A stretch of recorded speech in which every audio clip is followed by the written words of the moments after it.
Our world is lost in unnecessary fear and hurt. Our systems seem scientifically engineered to make you small, powerless, and always waiting for the next great leader who will fix the problems around us. Worse, we're witnessing neighbor versus neighbor while warfare breaks out around our family tables. But you have access to a spirit, a strength that enlarges and empowers you. Even better, you don't need to wait for the next big movement. You can heal the world. It's time for governance by grace. Welcome to Gracearchy with Jim Babka.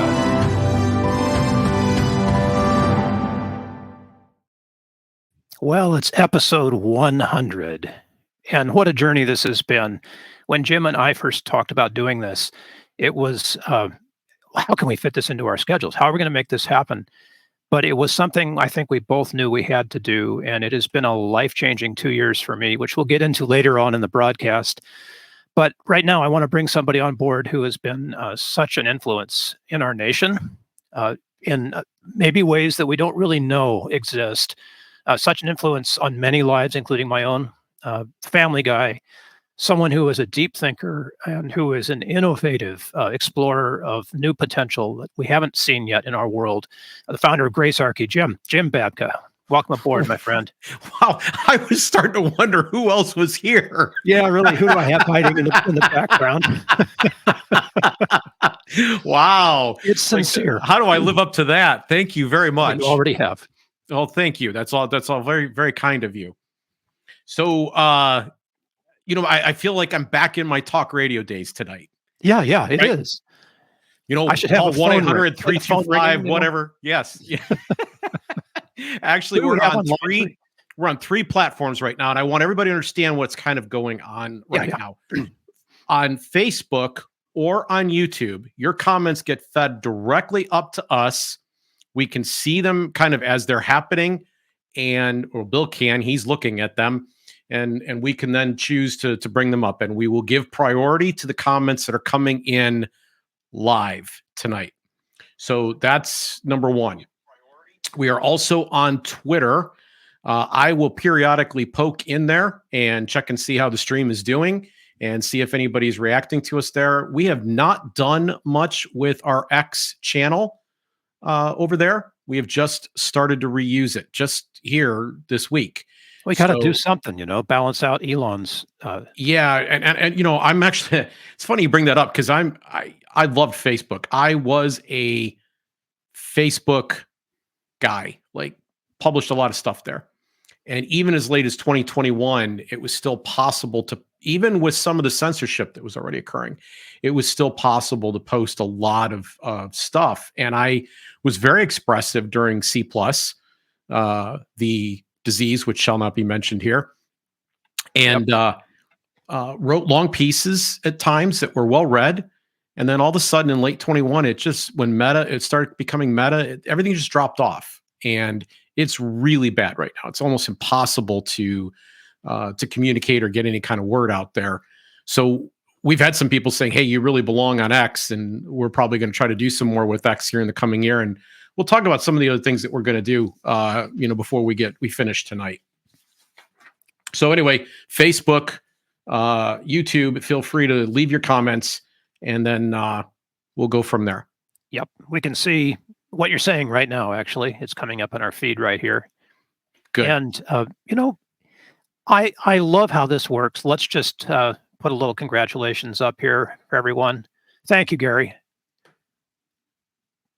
I know that you have known Jim since before the Harry Brown days, and it's great to hear from you. Thank you for being here and for joining us on our 100th birthday, in a matter of speaking. I've got a question from Gary, if you want to start out with that. Well, let's do it. Yeah, let's go ahead. And it's one day after the 80th anniversary of D-Day. Which here in San Diego, we're a veterans town, active duty military town, and these things do not go unnoticed. Many people here either have family members who were at D-Day or know people who were. It's that close. And Gary, I love your question because it takes us back to a time when President Eisenhower ascended to the presidency, right? He was General Eisenhower back in D-Day, right? I'm getting my history crossed here, but I'm thinking Yes, I'm yes, he holding up was okay. actually the commander of the whole operation. He was running the whole show, Yep. and so Gary has a question that's related to President Eisenhower. What was Eisenhower's role in creating regime change? That mentality, right? That mindset of how we have to swap the whole thing every 4 years. Was Eisenhower's role in the regime change mentality ever fully exposed, Jim? No, most people don't know about it. So we're not going to get into what it is tonight, but I have been spending a lot of time studying some history for the last year and a half, a very particular event in history. And the stage for that event was set very much during the Eisenhower administration. And they toppled at least 4 regimes, possibly 6, but they did at least 4. And most of it was kept covered up. Like the American people didn't know that this had happened. Iran, in particular, jumps out because that basically was not admitted to by our government until 2013. Now, there were people as far back as the late 90s, early 2000s that had already figured it out. But at the time that our embassy was overrun in 1979 by students as part of the Islamic Revolution with the deposing of the Shah and the entry of the Ayatollah Khomeini, that event seemed like it was out of the blue to most Americans because we didn't actually know our history, but the Iranian people did. They knew exactly what had happened, and they knew that that embassy had been the central location from which the CIA worked to overthrow the government. Now, Eisenhower had sent people to the beaches of Normandy, and by virtue of going through that experience, by the virtue of being through World War II, he had developed a healthy allergy to sending American troops to die. And so in the 1950s, this seemed like an cheap and easy and convenient way. It was low cost. It was limited in casualty. You could manage foreign policy by getting rid of the people that you didn't like, and then we could make the world a better place.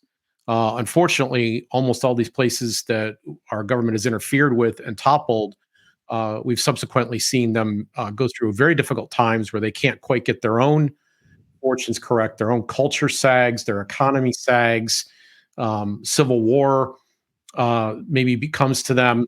And it's because we interrupted their evolution, their development, by not allowing them to go through the leadership that we didn't like and emerge through the other end, more developed and better off. And yes, wartruth.org is a collection basically of all the work that Parrott Willis and I did over the years that was anti-war in nature, anti-U.S. intervention. So we cover a lot of those issues. Now, that particular series does not have much about Eisenhower and what he did. Someday, perhaps, Perry will have time to get to that because he's written some really great installments. And he's one of the people we've had on the show. Twice we've gone through material that's there because it's that important. We've also did an episode on Truth About War, which was our specific attempt to stop the second Iraq war, the one that was designed to depose Saddam Hussein, from happening. So there was knowledge and presence, but I like what you said because this is new to me, that it was based on not sacrificing any more innocent lives. I'm not what you would call a peacenik. American lives. American, yeah. I'm not what you'd call a peacenik, but that resonates for me. I've watched too many Vietnam era veterans specifically pay the lifelong price of that conflict, and it's a terrible price. It is a terrible price, and I understand where Eisenhower comes to believe this is the right thing. But notice that when he finishes his administration, he leaves us with a speech. And the speech has a phrase in it that has resonated to this very hour, that there is a military industrial complex. And Truman was also starting to echo these very same themes, and by the 1960s was fully aware that a real beast had been unleashed upon the American people, that the fundamental nature of our government changed in the early post-war period during his and Eisenhower's administration in ways that are not positive, in ways that gave us the sprawling deficits and debt that we have now, the commitment to police the entire world, the regime changes and depositions, and the ways that our government interferes, often for corporate interests, all over the planet, making us enemies. And even an event like 9/11, which doesn't come out of the blue. In fact, the CIA even has a term for this. It's called blowback.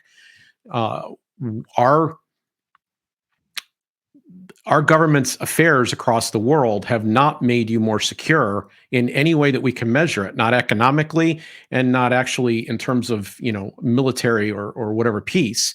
And there's a moral blight because literally millions of people have died at the hands of this. We are at the end of the day an empire, and the decision to be an empire was made coming out of World War II for reasons that seemed very right at the time. But we've learned some things, and I would hope that if Eisenhower would have time to, lived on and continued to observe these things, he would have said, we probably shouldn't have done these regime changes either. I mean, like I said, Iran, there's several of them, but Iran stands out to me personally.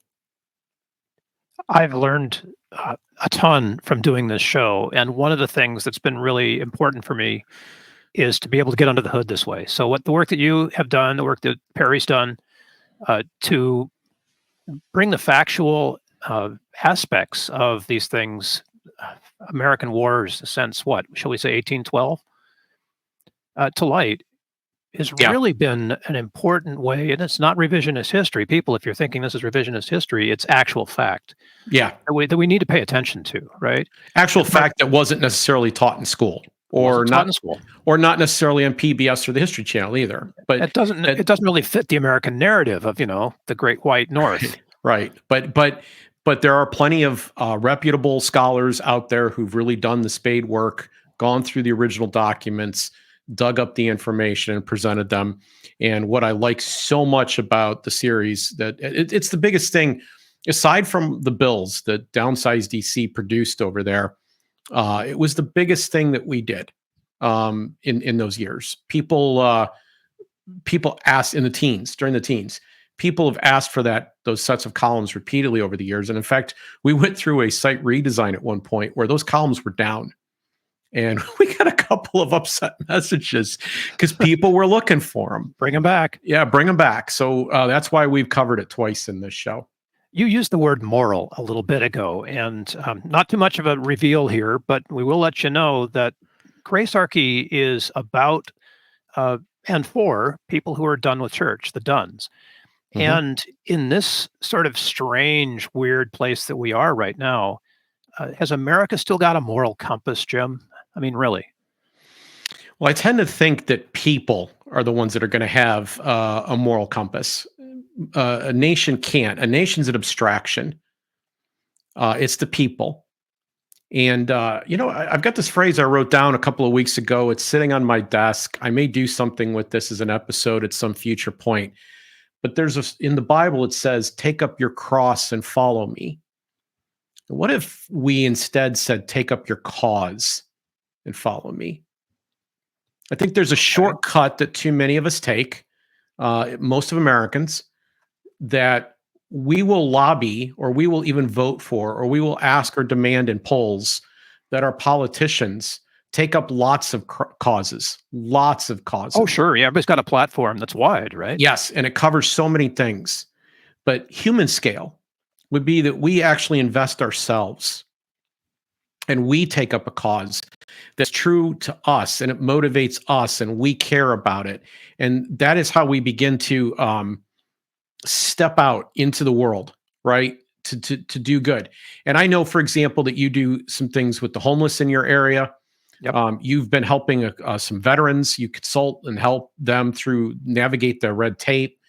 These are things that you do with your time to help. Those are moral actions. asking somebody to point a gun at somebody else so that we all pay for all the things that someone wants on their wish list is not moral. And the results tend to be bad. So I would strongly suggest that we get to a place where we take up our cause as opposed and walk, as opposed to insist that guns get pointed at everybody else and lots of people get crucified to get what we want. Yeah, like half the country every 4 years. Yeah. Most recently. Yeah. I have a question that's sort of related to that. And it's a little bit longer because, let's face it, both Jim and I have been libertarians. And Jim's name is most commonly associated with libertarian causes. Unlike mine, mine's just associated with my, my porcupine, rainbow porcupine T-shirt that I wear. So you have a much bigger claim to this than I do. But the question is from a guy named Richard. He says, how do you reconcile libertarian policy preferences with constitutional imperatives like national defense, necessary and proper clause? We can get into that. That's an interesting one. And other enumerated powers of the federal government. And he wants us to know he's a Bush conservative with Charles C.W. Cook classically liberal leanings. So this is a semi-friendly question. Oh, well, I hope this answer is accepted in semi-friendly fashion because so in one of the jobs that I have professionally, I am pulled in to talk to people who have been through a one-on-one interview with another colleague of mine where they've been presented with a philosophy called human respect. And in that conversation, I'm in the follow-up conversation. There's a little bit of like going over some of the stuff that was covered in the previous discussion, but most of it is kind of like this: ask Jim anything. It's challenged me, like really challenged me. And if someone's having a hard time asking any good questions, I say, well, what's your favorite government program? I mean, what do you think that we absolutely, completely, really need? And I will show you that we don't need it. It's a pretty broad challenge, right, Bill? I mean, that's big. Oh, heck yeah. These constitutional powers, they're enumerated. Yes. And we don't need them. Including national defense? This is, yeah. So good. Is that the one you want to go with here? Is that what we're doing with this question? People understand that. The enumerated powers, I mean, we can get into the weeds on this stuff, but let's start with national defense because that's how kind of libertarians get their comeuppance on that all the time. So national defense means that we need to be protected from invasion. Is that right? I agree. Okay. So right now what we do is we send out a national offense that goes out hither and yon, and occasionally they find that they're being called upon to kill people and break things in various places, or to sit as advisors or weapons providers or deliverers so that other people can kill people and break things. And that is what passes for most of what we have as national defense. The Pentagon, properly considered, if you understand what it really is, and none other than Colonel John Boyd, creator of the OODA loop. Yep. Thank you, by the way, for see another learning experience. It's a terribly written book, but it's a fascinating story. Oh man, that book is actually if you felt that it was badly written, I just have to say there's so much in it that it's still worth it. It's just, the book is just really incredibly thick. It's Robert Coram we're referring to, by the way, is the author of that book. It's just called Boyd. It changed the way we discharge war. Yes. But so this is a man who worked inside the Pentagon, and essentially he and his acolytes were able to basically help us understand that it's the world's largest purchasing department. And it's run by generals who are looking at their next job in retirement, who will join one of the companies that supplies the Pentagon inevitably, or maybe they'll even be consultants on CNN or something when this is over. And they'll double deal as they do this. They'll make even more money when they leave. And this is our defense system. This is our defense system. Now, we're in a nation where we are bound on two sides by water. We have done a decent job, even though we've offended a lot of other people, of getting along with our neighbors to the north and south, direct north and south for the most part.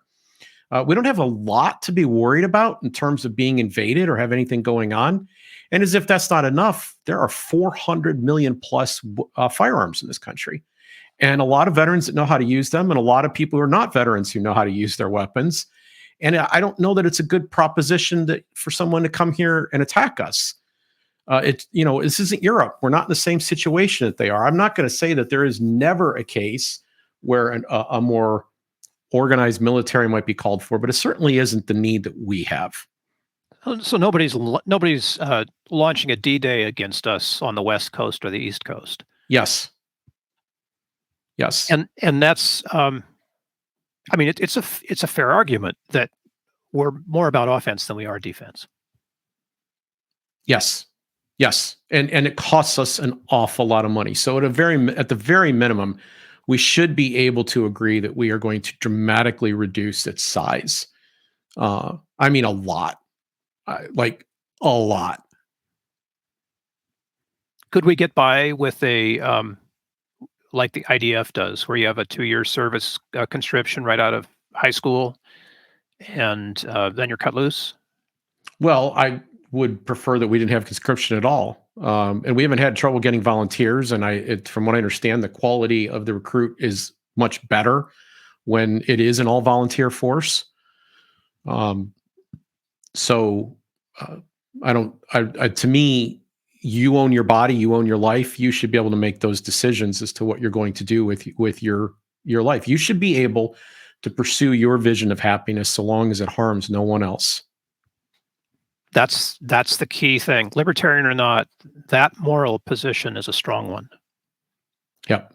Happiness that does no harm to anyone else. And I see Gary still corresponding with us, and he said we can survive without bases in every country, and that's exactly right. We could survive without bases in all these countries. We really don't. It's not necessary. Yep. Thanks, Gary. So do you want to talk about the bank? That's the other sort of part of that question. It's not enumerated, but there was a Supreme Court case in 1918 or something that affirmed Congress's right. Under the necessary and proper, was it Article 1, Section 18? I don't know. Correct me if I'm wrong, constitutional scholars, but that's how we got a bank for Congress.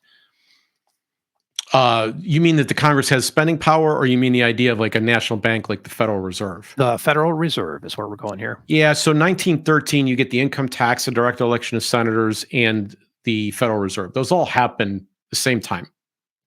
And 4 years later, we're in World War I. And the income tax that was originally proposed was only supposed to apply to the very rich, but that changed pretty quickly. And just this, here in the last year or so, we see that they're hiring, tens of thousands of new auditors, and they're not going after the rich folks. They're going to go after everybody. And there's all kinds of new banking requirements. Ever since the Patriot Act, they've been getting into every detail of our transactions. Oh my gosh. Okay, so time out here for a second. We have a coin-operated laundry room in our apartment building. I need quarters. During COVID, the banks put a limit on the number of rolls of quarters you could buy at one time. And I thought, okay, well, I get that. That money's not certain, whatever. It's okay. So same bank, go back to the same bank for my 2 rolls of quarters, right? I'm sorry, Mr. Protzman. You have to have an account with us before we can sell you 2 rolls of quarters. I have a $20 bill in my hand, and I want 2 rolls of quarters that they won't sell me without an account, Jim.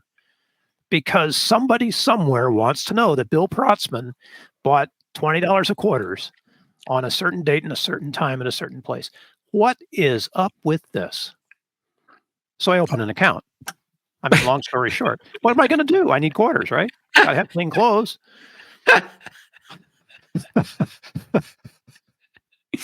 So sometimes you just have to laugh, right? What choice do you have? What can you do? Yeah. So that I've totally derailed that train of thought. Well, no, I still remember that we were talking. I was leading up to all the things that happened in 1913, but the number one thing that we were talking about was the bank. The bank, and the bank has devalued our dollar by about 96% of what it was over all this time. We did an entire episode about this, by the way. I actually wrote down which one that was. 54. Inflation is worse than you ever thought. We also covered the wasted vote in that episode. but it's the most pernicious tax. And we went through all the stages of how bad inflation really is, how much it really harms all of us, but everyday people in particular, people who are working for a living. And we should be concerned about this. And this is, by the way, a reason we should be concerned about the national debt, which is also going to have the effect not just of increasing the prices of all the goods and services you have, but according to a recent study, I was just reading this today, it's going to have an effect such that over the next 30 years, the amount of income growth that you will experience will be suppressed by $5,000. For somebody starting work now, their long-term projection is that they'll be making $5,000 less because of the fact that so much money is going to service the national debt. And all this is made possible with the help of the Fed. Your states have to balance their budgets at some point. Every government on the planet has to figure out how to balance their budgets at some point. Our government has found a way not to do that. And it ties back into the previous issue. One of the reasons that there's offense being played in all these places, we want to make sure that everybody stays in line and continues to participate in the dollar system. Yeah. So, yeah, this is a big deal. It's not going away anytime soon. No.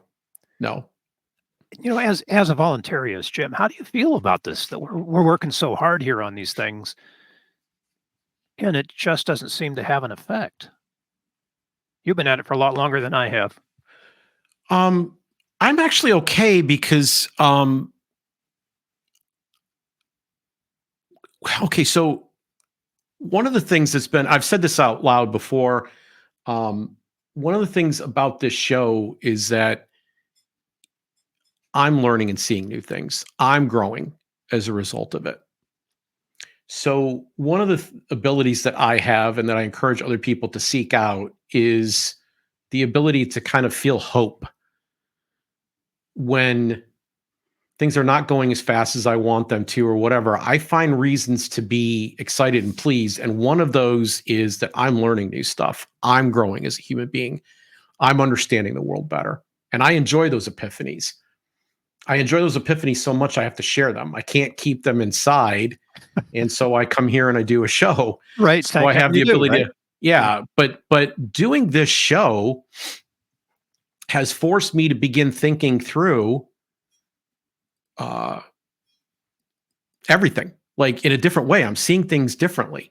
So the episode we just did, episode 98, where we talked about what had happened at the Libertarian Party convention, really was a moment of synthesis for me. If you know, a lot happened in that episode. I said some things that we had laid foundation for a long time, and I couldn't have put, like, when we first started 2 years ago, because tomorrow is going to be our 2-year anniversary, right? June 7 was our 2022 was our first episode, and we did that one live, and I could not have done that episode at that time. It wouldn't have worked. Like, I didn't have all that stuff connected together.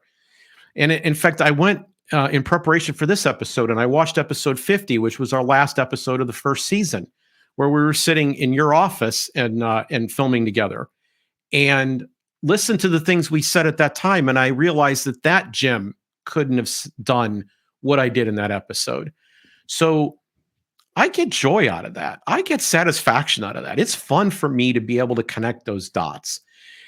Secondly, I'm with Harry Brown on something, and that was that he said he met some of the greatest people while he went out and did this. He had a good time, and he met people. He had made relationships that he permanently valued. So I have a series of relationships in my life. I have several of them. In fact, I have too many of them. They're so wonderful. Like, where do I fit them all? You know, and it's come about by being in this movement and by doing this work, because there's certain people that seek me out as well. And it is just so wonderful to have those relationships. So I rejoice in well-doing. I enjoy this work, and I enjoy working with you, Bill. You're one of those relationships. Thank you. We have a couple of those other relationships. queued up here. One of them was the subject of a friendly bet. You want to tee that clip up for us? Yeah. Well, we've had some fun along the way, and this year, this was one of the more fun moments. So, we did a show about the fact that just a few weeks ago, about the fact that Donald Trump was coming to the Libertarian Party convention. We had 2 former national directors come on the show from the Libertarian Party and join us, and Dan Fishman was one of them, and he was pretty convinced that a serious plot was afoot. And I have this thing I like to do. So, and I've done this with a couple of people over the years. If someone thinks that something really bad is going to happen, they're making kind of a conspiratorial prediction, I will ask them to bet on it. And the bet is symbolic, but the idea is that if you can get someone to quantify a specific thing that can be measured by a specific time, right? Which, by the way, a lot of people who start evoking some kind of conspiracy won't do, because they don't really know it, or they don't really know if they believe it. So they start to backpedal a little bit. And we talked about this in the 3 conspiracy episodes that we did this season. But sometimes they will. And it's a real learning experience for all involved. Because when they make these claims, you say, wait a minute, do you really, really believe this? So that's what happened here in this clip with Dan. This is fun. He's going to be on the floor at the convention, right? He was there. Yes. He was there. So the convention happened and he was there. Yes. I'll tell you what happened with Dan after this is over. Here we go. There's enough people in the Mises caucus that don't associate. I know people in the Mises caucus that do not vote for Trump on a bet. Right? Exactly. No, they would do the same thing that you did, where they would say, well, I've got some ethical considerations here that I can't, that's not something I can do. Right. But I mean, it's kind of like being Cassandra in that, for 4 years, people have been saying, well, at least for 2 years, people have been saying, this is the plan. This is the plan. I'm aware that they've been saying it. And I'm saying Donald Trump himself specifically. If every single thing is in place for this to happen, he's there, he's physically there, and he's been put on the ballot by Mises caucus people. And then they say, we're going to either A, give him the nomination, somehow they're going to figure out how to do that, instead of Michael Rechtenwald, or B, they're going to break off and start supporting him. And I'm talking about the people who are leading this caucus, the people who are leading in the various states. Yeah. Then you might actually have a valid case. I think that there's a 50% chance that Trump does better than Rechtenwald on the ballot. I don't think he can beat. You're a betting man. Would you bet it? 50%? Absolutely. $20 right here says that Trump finishes higher than Rechtenwald. I'll take your bet. All right. Right here on the air, I'll take your bet. Okay. Okay. There we go. Let it be noted. Yes, duly noted. I want to be clear. Now I'm going to nominate Trump, and stump for him. Yeah. Anything for $20. Wait a minute. $20 changes your ethics. That's he won't do anything, just about anything, to get Ross Ulbricht a pardon, but he'll do anything for $20. Sorry for the cackle, folks. Now Dan, to his credit, texted me from the convention Friday night. It started on Thursday, and Friday I got a text from him and said, "No, I lose. They're serious. They're serious." So yeah. But and by the way, I so appreciate that he made himself vulnerable for that. But that's a technique you can take with you. This is something I've learned along the way of doing this for a lot of years, and doing radio and television appearances and everything. It's a technique I've learned, and it's you can take this and go use it yourself. It was a fun episode, and we've had some fun. I do appreciate the humor that Jim brings to this series of very, very difficult questions. I mean, we've had some tough stuff here. Julian Assange has come up. We talk about Trump, of course. There have been some tough rows to hoe, but we've had some that are also deeply spiritual. Well, before you get to that, since we're kind of on the fun point, what's the episode for you that was the most fun? Oh my gosh. It's been one of those, so I love to write. And the episode that was most fun for me, Jim, was the Bill Ackman plagiarism manifesto. Okay. And it was fun because here's this guy like going on, right, about plagiarism, like it's something that we need to defend ourselves against. And his own wife, right, was a subject. It was like this multiple hit squad thing going after. What were they going after? There was no there after it was all said and done. But it was hilarious to watch it all happen, and to report on it with you was a gas. It just it was lovely. Okay, I'm actually really proud of the episode that we did about censorship, which is how we launched onto Rumble, which is one of our accomplishments this year. Yep. We launched onto Rumble. I'm looking here because I have the number on that episode too. Where is it? Where is it in my notes? I know, 50 episodes, and it's all over my head right now too. It's episode 68. And we started at episode 65 on Rumble, but episode 68, we did that episode. And okay. So when you're watching a show here, if you happen to be on the big tube of you, it's they have these for more information plates that they set on the bottom of the video when they think that you have gotten into an area that you're too stupid to be trusted. And they're going to make sure that you have the official representation of the view.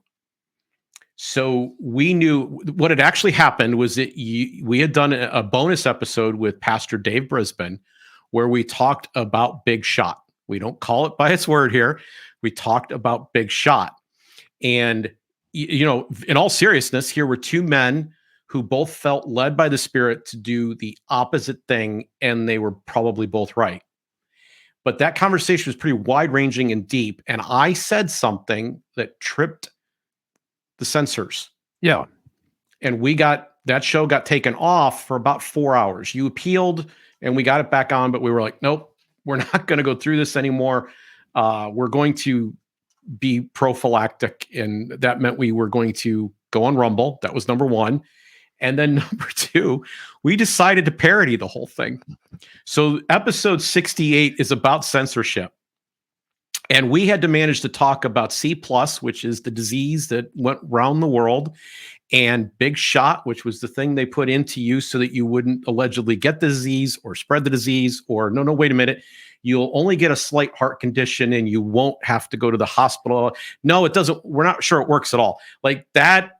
That's all that happened there, okay? And we went through all of it. We used a whole bunch of other words, too. Al Gore's rhythm. Because, the whole thing's based on Al Gore's rhythm. That's how they know, right, which words are being used. They've got a little, transcript they're making, and they're deciding to... We did such a good job that to this day, the more information plate has never shown up.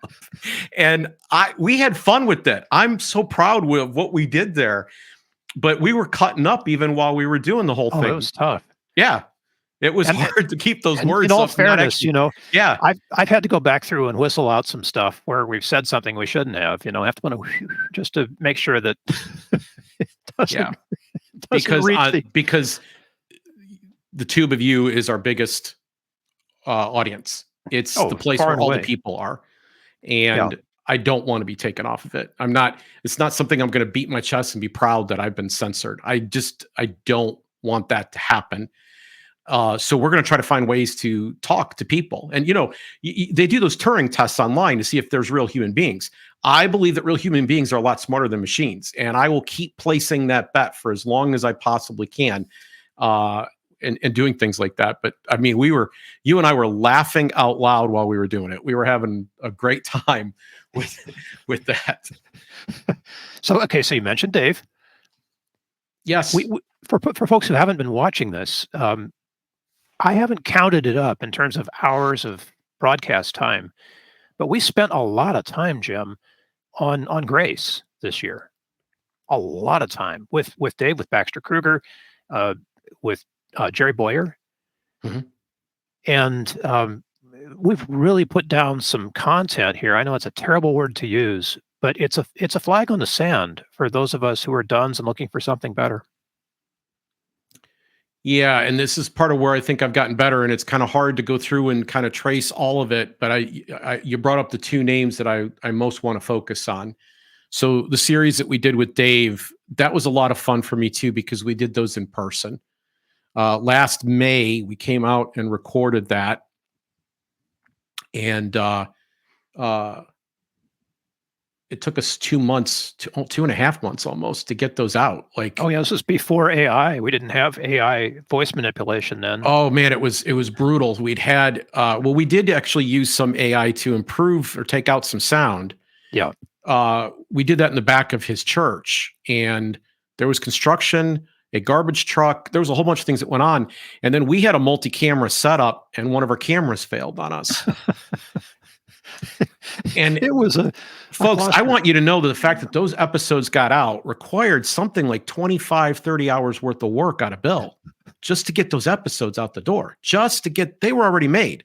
Like, you think that what we do is just come on and flip on this thing. That's 25, 30 hours worth of work to get those 3 episodes out. So I'm grateful to you that you put in all that time and effort for it. Bill's not really getting paid. I mean, he gets a tiny, tiny amount for every one of these episodes we do. I just, full disclosure, but we're not meeting the federal labor laws here. We could be turned in at any second for the amount of time that Bill's is volunteering, frankly, to make sure that these episodes get out the door and handling all the technical stuff. I'm really grateful to you. Sitting there with Dave in that space was different than the way we normally do this.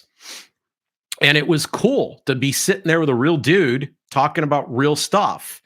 And I know he felt the same way. I know that he was like, we got to do this again. And we will. We're going to bring Dave back. It's not the last you've seen of Dave. Lord willing, he will be back with us. Baxter Kruger. I have been watching Baxter Kruger online for at least a decade, and probably closer to 13 years, somewhere in that range. And more as time's gone by. And he is my inspiration on Trinitarian theology. And I really just, I like how he handles the subject. So I had the opportunity in June to drive up to Mississauga, Canada, and see him speak on a Friday and all day Saturday. And we got to know each other a little bit. And he's like, we should do some stuff together. And that was fantastic. That relationship and some of the other people I have met in his community, because I joined his community a couple of years ago, that and some of the other people I met in his community led to a relationship with Paul Young, author of The Shack, which is one of the 40 best-selling books of all time. All time, yeah. And I got to have breakfast with Paul in October. Susie and I got to sit down with Paul and a guy named Wes that was traveling with them, that was guiding him around. We met up in Nashville, and Paul has indicated he's interested in coming on the show. So that's a teaser for one of the things we'll be doing in year 3 of Gracearchy is Paul. We're looking to bring Paul on. We haven't scheduled it yet, but he said he's willing to come. But having met Baxter, and he said, well, come on and do the show. And then we sat down and we just, we shot the recording. I'm bothered to this day when I watch those recordings, because we had a glitch in my system and we didn't know what it was. And it turned out that there's a mic on the forward camera in front of me that took over, and we couldn't figure out what was wrong with my sound on that. I'm still bothered about it to this day. But here's why I've dwelt on that subject so long. Those episodes are epic. And the third episode that we did with Baxter, that we called The Scarlet Thread of Redemption, we went through the history of the theology that he was talking about, person by person, so pretty much. Nobody's done that with him before. There's a lot of content with Baxter online. No one has done that. We are unique in that. And the other thing I will say is, I get a report. If you are doing YouTube, you get analytics that are sent to you, and you get to see what's happening. And when you go into your analytics dashboard, one of the things they give you by default is a report of what shows are getting the most views, the 3 shows that are getting the most views in the last 48 hours. Baxter Kruger's first show is always on that list, ever since we did it last July. Yeah.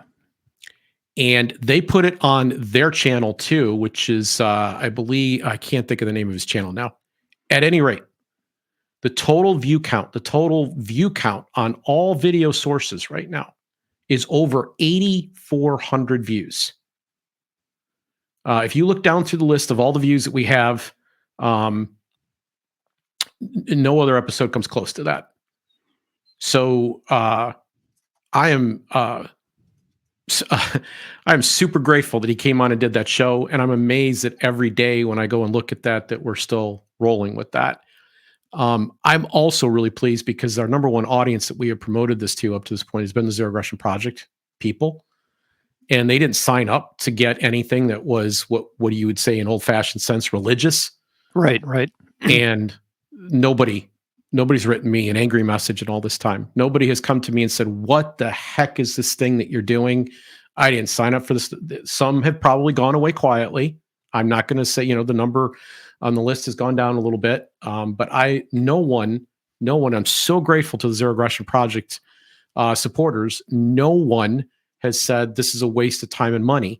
So if I could just take a moment to say thank you to all of them, because I believe, as I explained in episode 98, that libertarianism means that you stop using coercion. Period. That's what it means. We're going to use persuasion to get things done. We're going to use voluntary methods to achieve the social goods and to solve the problems that are in front of us. But everybody brings their own meaning. And I would like to see a lot more people who are professing believers join us in this effort, because it is harmonious. It is 100% consistent with the gospel as it's presented, with the life of Christ and the message that he gave. God is love. The golden rule is the golden rule. The great commandments are to love God, love your neighbor as yourself. There is so much content about your neighbor there. And so we're trying to bring those sensibilities together. We're trying to create a harmony of these things.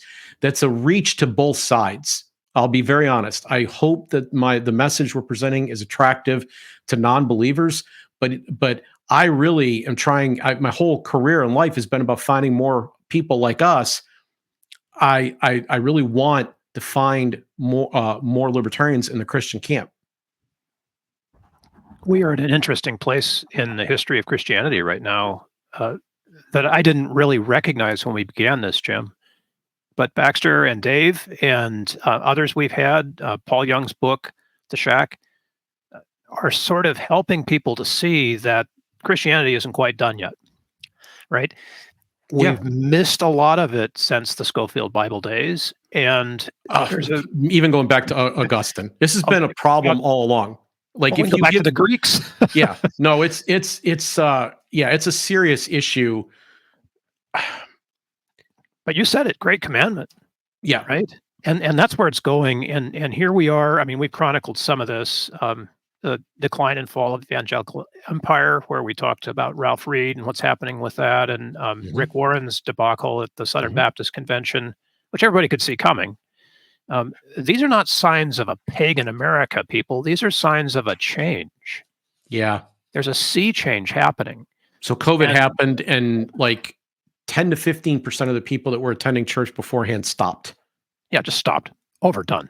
And these are old wineskins in a lot of cases. They're not good anymore. And so I don't think that people have become less spiritual. In fact, I think the opposite has happened. I don't think people have become less believers. I recognize what the Pew polls are saying. What I think is happening is that through this crisis, people have started looking, if you come to church, you should expect to find Jesus there. And I don't think that that's necessarily what they're finding.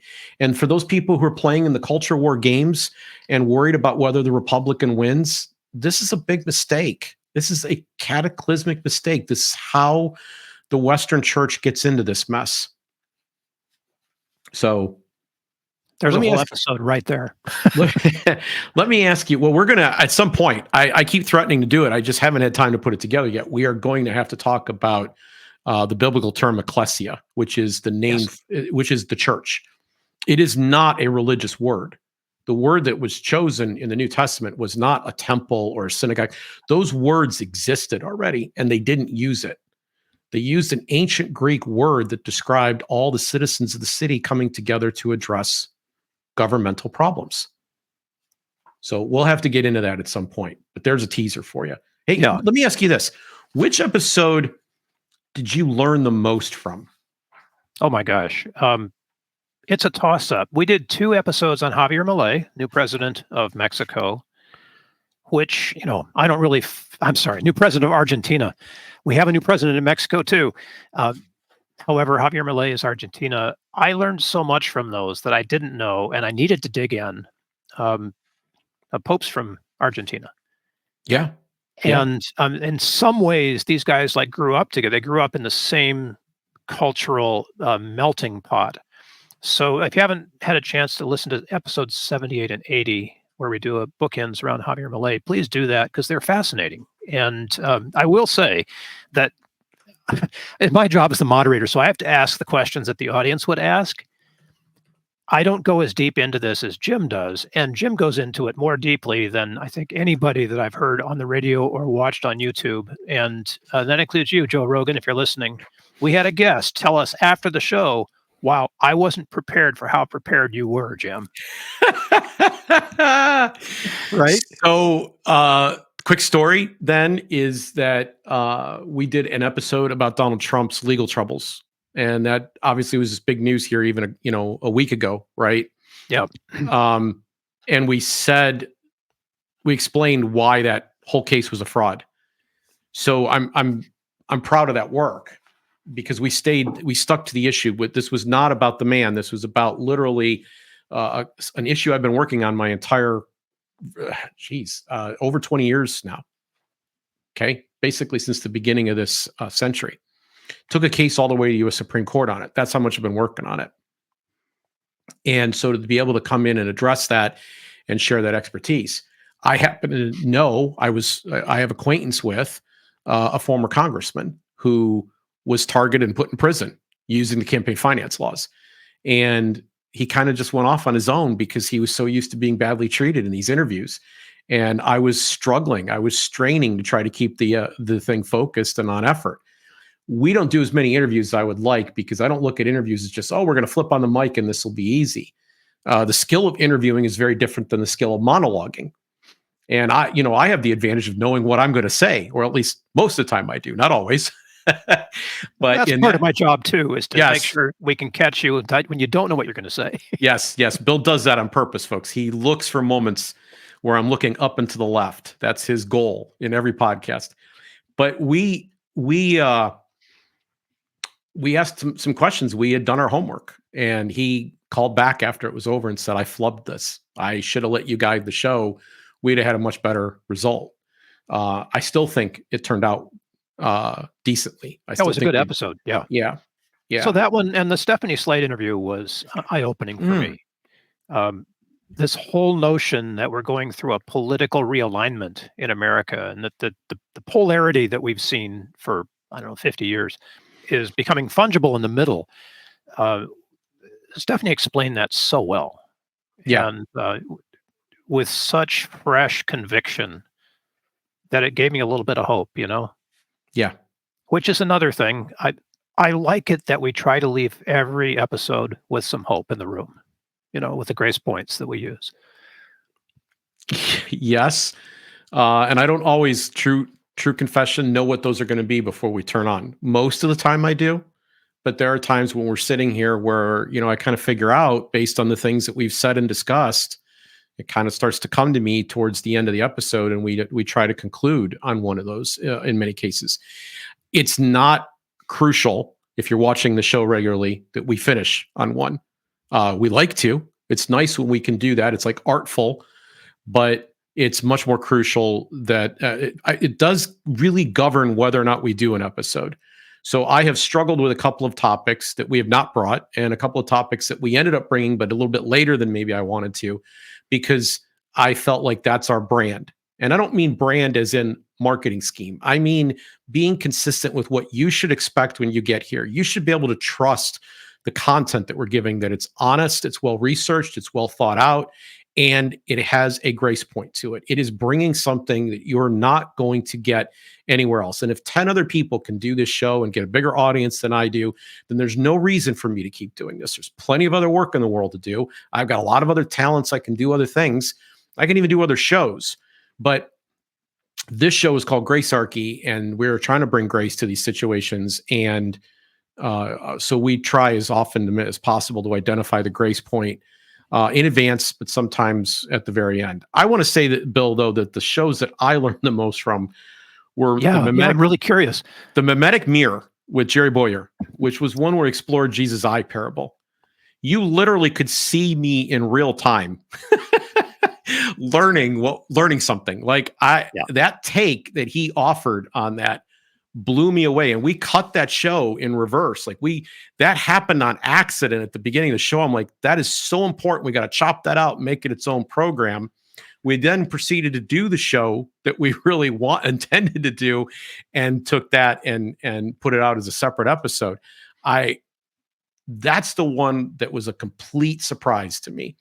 And I am amazed. Even as recently as today, I saw somebody else giving a Girardian analysis using the eye. I don't know how I missed it before, but there's a lot there. In fact, there's this concept of the evil eye, or warding off evil with the evil eye, right? You've seen the eye, right? Yes. The eyes is so important. And he opened my eyes during that episode. The other one that I learned from is I had a chance to switch roles with you. I even put on a black shirt for the job. Oh, that's and we did an episode on musimorphic. Right. And I had friends, people who are listening to the show, 2 people in particular who listen to a lot of the shows. They'll recognize who they are. Who's like, man, that music thing, that really touched me. You know, one of them said, I really understand now why music matters so much to me. You did a valuable thing. And for people that don't know, your side business is musimorphic. Go ahead and give a plug real quick for it. Oh, sure. It's a music mindset is what I like to say. Okay. All about using music for self-care. Yes, you really can, much more than exercise or relaxation. There's so much to it, as you know, and as folks who've heard this episode you're referring to know. It's such a beautiful way to take charge mentally, emotionally, physically, and spiritually, and bring it all together into a life that you want. So I have become increasingly convicted, and you and I have had this conversation off to the sides, so sometimes before we record or after we record, we have some conversations. We had a conversation in May, right, sitting here on the stream, but like we turned it off. It was where we were here for another hour and a half, folks. It was like another show. It's like another 3 shows. My gosh. But I told you that I have an increasing conviction. It's very similar to things I was saying about take up your cause earlier. Mm-hmm. That the world is being through force, through aggression. The world is in coercion. People are not able to express their happiness. They're not able to achieve harmony. They're not able to have the level of prosperity that they should have. And the combination of these things means that they're depressed, or they're down below where they actually should be. So if you took the coercion, if you took the aggression out, they would automatically come up to another level. Right? Exactly. Right? Okay. Yeah. But that's not where it stops. Where if they once that happens, there's a second gear that kicks into place, because now they're actually able to fully actualize. Yes. And the more fully they actualize, the more they make the world better for everyone around them. Yes. They innovate and create, whether it's art or technology. They work, they produce, they enjoy the value of that. They give, they share, they erect charitable works. There's just so much that they end up doing because they're able to start to actualize. And so this vision isn't small, and it's not unimportant. The study of economics, for example, it's human action. It's not small and unimportant. It's not just dollars and cents. It's much more than that. It's people being able to be the best they can be in a way that makes the world better for everyone around them. Starts right there at home and then starts to move out from them.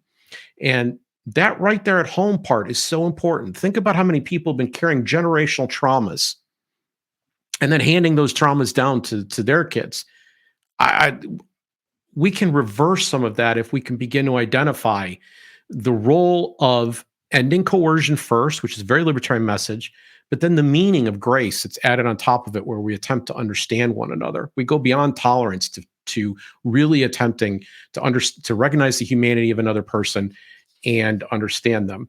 So music is a modality or a method that you're teaching people that works in some ways like some pharmaceuticals products do, that works in some ways like some bonding exercises that people do, meditation and so forth.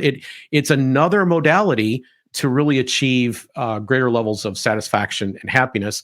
We'll probably be doing some more on that during the coming season as well. I love the ethos you're talking about here, because if Gracearchy can become a tool to empower people to actualize, I think we're doing our job. I think that's one of the things we want to do. I really do. We've talked about some of the big political issues, and it's the place I spend a lot of my time. But I think we have to get more into the, living a better life. The kind of, as one person observed or called it, delivering the world one improved unit. Right? Yes. Yes. I want to talk about some of our accomplishments, if I could, before we sign off tonight. Yeah, please.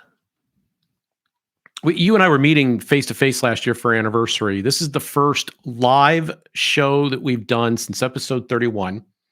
And it's the first one we've been able to do where we're able to have a chat and people can interact with us. Now, we're not getting the audience that we need to justify being able to do this yet. I want to be clear. You want this to be a little more dynamic and robust. The people who have shown up tonight, I'm extremely grateful to you for having been here and for commenting. Thank you very, very much. But we are putting new tools into place. We will have the ability to start scheduling events, RSVPing to these events, creating a real dialogue on specific topics along the way. This is a new feature. This is brand new. So this is the last accomplishment to finish off our year 2 that we are now able to do this. And we will be doing it even bigger. We will have the ability to be in more places, and we will have the ability for some of you to join us in live stream. That's coming in the next year. I already mentioned we added Rumble. That was another, right? We had already added the podcasting platforms, but we now added Rumble. And are we gonna go to Apple Audio this year? We need to get that done. You and I need to sit down and get that finished. It's a technical detail we gotta get over the hump of. But we got to get that done. It's been on our to-do list for a very long time, folks. I know. We introduced, so I had a goal. I wanted to do 52 episodes. We fell short. We did 50. We did 50 in 52 weeks. And this was despite the fact that I did not sleep in my own bed due to business travel and vacation time for more than 70 days last year. More than 70 nights I was not in my own bed. That was it was hard, especially when I was in Tennessee, Arkansas, and then Dallas for an entire month. Yep. And we did episodes. We did a couple episodes that have appeared here, including the one that I consider our most important ever, which was episode, I believe it was 88. We didn't release it at the time I was traveling. It took us months to get it out. But it was the Rene Girard, the founding of religion and state. Our most important episode of all the ones I've referenced tonight. If I want to send you back to one or say it's the most important we've done, that's the one. And it took us time to realize that it was the one. I initially wasn't sure we had done the right thing, but I recorded that while we were traveling. So we managed to get 50 episodes done, which is exactly what we did in year 1. So we've done 100 episodes in 2 years. But we added a new feature this year. We added Instant Grace, which were shorts that we did. These are, averaging 6-minute videos where we just turn on the mic and I just start talking real quick and share 1 or 2 thoughts about a current subject in the news. And we ended up doing 14 of those. 14 of those episodes. So that's plus a brand new thing. We also spun some shows into 1-minute clips, and we got some of those too. We'll be doing some more of that in the coming year. So one of the things that you find when you go and do this, and we've had some people ask even for transcripts, and it's folks, everything requires everything. And what I mean is you start something and it's like, well, now you got to do this. Oh yeah. Okay. All right. And then you got to do that. Okay. All right. Yeah. And then you got to do the other thing. And it's a lot of that. And we haven't been able to do all the things we need to do. If you are interested in in volunteering and helping us with some of these things, we would probably say yes, because we have a hard time. It adds to my stress. My my full-time job involves me being involved in 5 projects, all of which have budgets ranging from $150,000 to over $1 million. And that's what my full-time job is. And then I still do a little bit of Downsize DC and this show. And I have a family, and I teach Tai Chi class, and Bill's got a business, and he's out helping homeless people and veterans. And so it it just adds up, and it's hard to get to that point. So we want to do more, but we did that. We did 2 outside interviews that we published on the site too. We called it Grace in Your Studio this past year. Oh, right. Yes. I already have done the first one. It's coming out in a couple of weeks. I'll be returning for a full hour on the Libertarian Christian podcast. It's already been recorded. I say something really shocking in that interview. So we will post that when it comes live. And I'm already being asked to come on a couple more podcasts that we hope to schedule over the course of summer. But we will increase the number of instant graces and the number of interviews, but we are going to decrease. We are not shooting for 50 of these full episodes this coming year. And there's a reason for that. We have we had to rebuild the Zero Aggression Project website. That was something that had to be done this past year. Landon Cahow, who's been listening to the show, is the chief guy that helped me the most with that. But we got the site up in February or March, and we are implementing some new software over there that will allow us to do events and some other stuff, some other pretty dramatic stuff. So every episode that we're doing right now, we get somewhere between 100 and 500 views normal. We've had a couple of late that have gone to 600-700. We had one that but the Bill Nye episode surprised the heck out of me. 1,700. I had no idea that was going to happen, but it turned out we served a niche. We were the only people that did an episode on the 10-year anniversary of that thing. I didn't see anybody else doing one, and it turned out people cared about that. It was a life-changing event for some people. So we did that episode, but most of our episodes are somewhere in the 100 to 500 range. And we're going to go into a position, and I believe it's going to happen by this fall, with things that we've got worked out. So one of these things is we are going to have a list, and somebody who is a big libertarian figure sending out the first message on behalf of this list that will be joining the Zero Aggression list, that will increase the size of us by 8, 9, maybe even 10 times the audience that we're reaching there. So that should have an impact on the number of people who show up to watch the show. We also have raised money, I'm excited to say, to begin doing some advertising, both to get listeners and subscribers to these channels. We're probably going to spend about 80% of the money on increasing our subscription numbers on these platforms, primarily YouTube and Rumble. And then maybe the other 20% of it will be spent on trying to boost individual show numbers, to try to make sure that the message is getting out and people are having the experience. When we do one of these shows, YouTube has an awful lot of sway over how many people see it. And it turns out that when we're doing really well, when you see those numbers shooting up, that's because they're putting it in front of people. And so we have to do things to goose that algorithm, and we will do that. That's going to come in the year. And so what I believe is, instead of us sitting here talking about 100 to 500, I believe we'll be talking about 1,000 to 3,000 views per episode. That's really where we want to go in this next year. I thought all the plans, I've been aware of a lot of these things and working on them for a while, that they're all going to happen faster. But as I mentioned, we've got a couple of things that we're doing. So to achieve this, we're going to dial back the number of episodes we're doing just a bit, so that we have a little more time to work on technical things. Bill and I have some other stuff that we're going to try to do to kind of make the production of these shows go quicker and easier on us. But our initial attempts to automate and fix some of these things have not gone just like a snap, which is the way of the world with technology, right? So we're going to do that. But I am excited. I am very, very excited about our future. But you haven't talked about the most exciting thing that happened only a few weeks ago. Oh? Yeah, you got internet.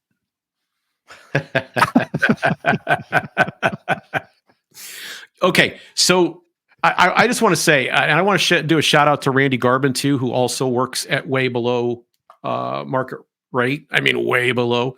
We don't even pay his 1 hour rate for him to produce these thumbnails that have helped us. We've gotten better in the algorithm with these thumbnails, and there's expenses that go into doing this. I mean, in order to have the show, there's expenses. So the streaming platform that we have here that makes it possible for it to go out, we pay for that.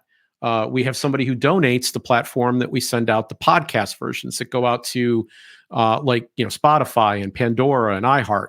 That we actually have a PR firm that donates that a platform to us to be able to help propagate that. But that would be another expense that we would have to bear. None of this stuff is free, but internet is necessary too.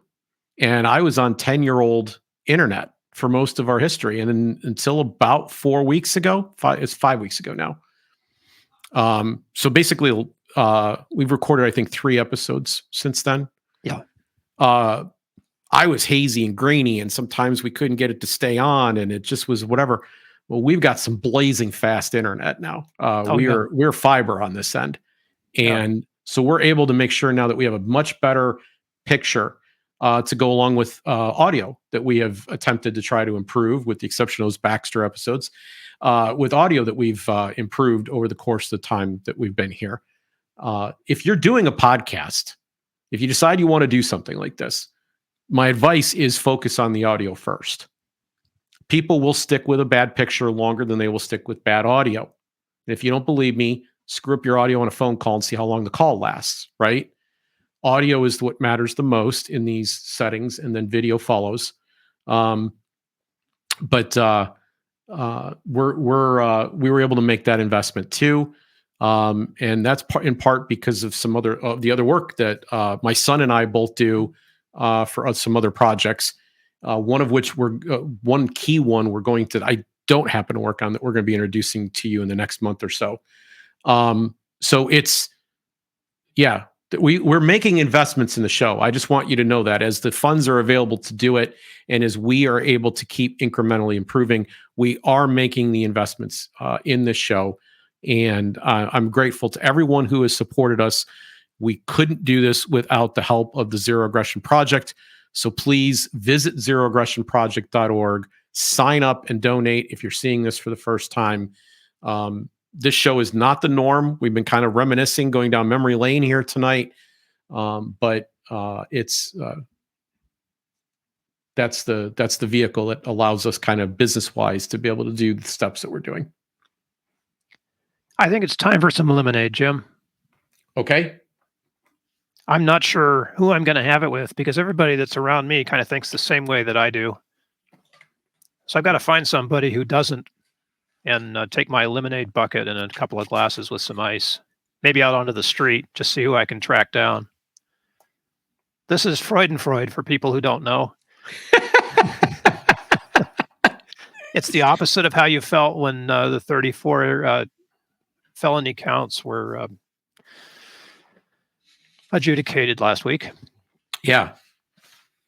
And it's an important thing. It is an important thing. Freudenfreud is.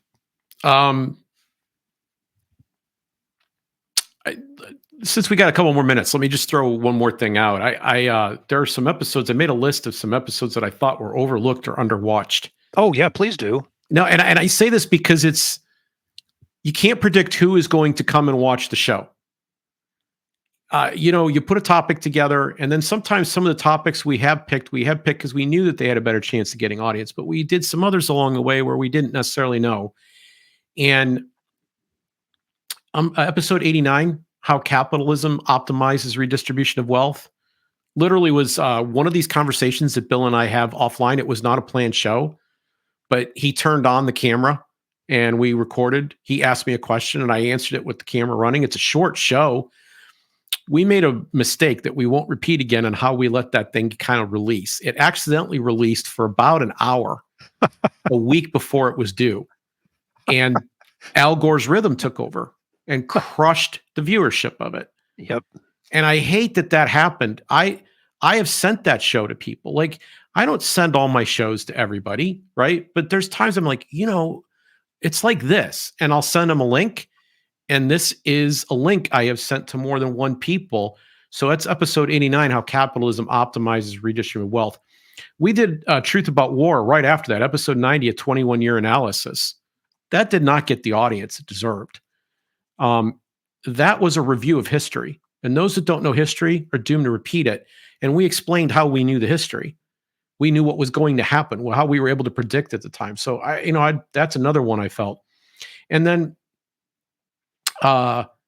Bootleggers and Baptists, episode 70. Yeah, I like that one too. Bootleggers and Baptists is a real good heuristic tool for being able to look at what's going on in a situation. It gives you a question set to ask yourself about what's happening in politics. Something that won't be covered by CNN or Fox or MSNBC, won't even be covered by most of the shows on YouTube. So we're going to need to use that heuristic a bit more, Bill, so we can refer back to and drive people to that episode, because we took Bootleggers and Baptists. That's a concept by economist Bruce Yandel. And we kind of unpacked it in a new way that people could use it on a lot of different issues. Was that 70, Jim? That was episode 70, yes. That was the Strange Bedfellows thumbnail. Yep. You have to go look at that. Yep. That's one of the more fun ones. I love that Randy Garbin did that one for us. That's most of what I wanted to say tonight. I did ask you to grab one more clip. Yes. And I'd like to run that clip because it points back to what I consider to be the most important episode we did, not just this year, but in the history of the show. It's the one that's the most timeless, and it's the one that has to do with the philosophy that really is underneath the show, the anthropology that's underneath the show, which has to do with Rene Girard. So go ahead and play that clip if you would, please. So you say, wait a minute, Jim, I'm seeing a pattern here. Don't people get together in churches and drink from a cup of blood? Yep. Are they recreating a sacrifice too? Yes, they are. But the meaning of it is entirely different. The scripture makes clear that if you say that my brother is a fool, that I've already committed murder against him in my heart, I should settle my differences with him. I should come to the altar completely blameless. I am not blaming anyone for my problems. I am not in rivalry with anyone. I am not calling my brother a fool. I have no murder in my heart. But if I do, and I'm having a hard time putting it aside, then who I should crucify, the person I should choose to blame, is God himself. God said, I will take this blame. You come deal with me. Stop picking on him. Have the fight with me instead. And guess what? I already paid. It's over. Sacrifice ends. In that story, the veil gets torn. The sacrifice is symbolizing that sacrifice has come to an end. This is supposed to be the sacrifice of sacrifices, the final one, the most innocent, most blameless lamb possible. There's no way. And you know what? Jesus isn't to blame for what you did. The other side isn't to blame. Like, if you're going to go and say, wait a minute, I'm going to pick my bone with God now, right? Who's innocent. That's what that cup represents. This is the point, Bill, where you and I, if we had a difference, we can come back together again. That's episode 88.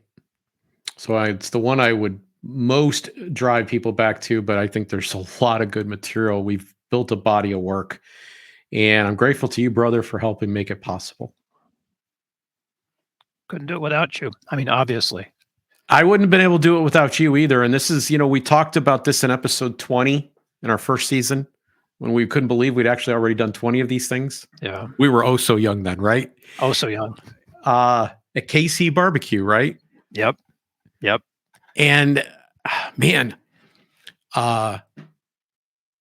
Bill came to me, folks, and said, you need to be doing a podcast. And that's how this got started.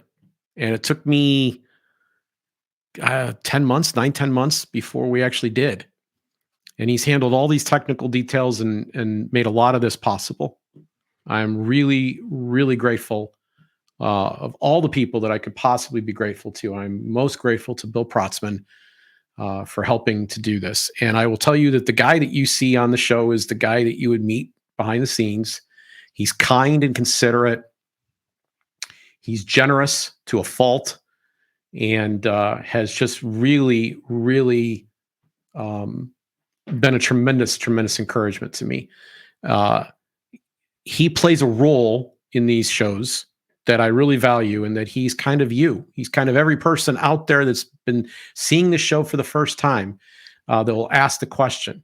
And every time he's doing that, he's making himself a little vulnerable, because as we spend more and more time together, I think he knows what I'm going to say or where I'm going to go a lot of the time. We've developed a real rapport that I'm also very grateful for.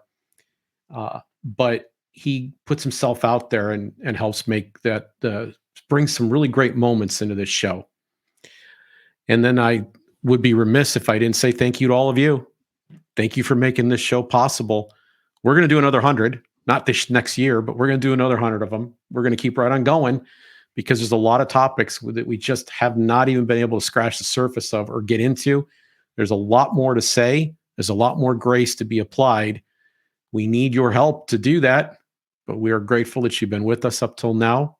And thank you very much. God bless.